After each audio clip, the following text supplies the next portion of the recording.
భయపడుతున్నట్లేదు శ్రీ బూర్గుల రామకృష్ణారావు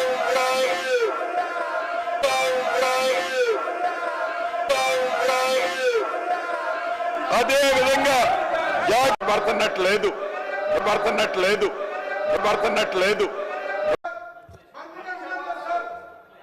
అధ్యక్ష గౌరవనీయులు మాజీ మంత్రివర్యులు హరీష్ రావు గారు మంత్రిని ఒకరిని ఉన్నాను అధ్యక్ష ఎవరూ లేరని అనటం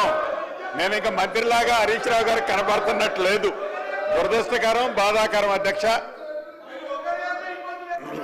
మీరు ఒక సభ్యుడి మీద అక్రమ కేసు పెట్టినప్పుడు ఆ సభ్యుడికి చెప్పుకునే అవకాశం ఇవ్వాలి కదా సార్ అది తప్ప ఒప్ప కేటీఆర్ గారికి మీరు అవకాశం ఇస్తే వారు మాట్లాడితే మీకు ప్రభుత్వానికి రాష్ట్ర ప్రజలకు కూడా ఒక క్లారిటీ వచ్చేటువంటి అవకాశం ఉంటుంది అధ్యక్ష ఇది ముమ్మాటికి అక్రమ కేసు కేవలం కేటీఆర్ గారు 420 మీ హామీలను ప్రశ్నిస్తుండే కనుక లగచర్ల రైతులను ప్రశ్నించి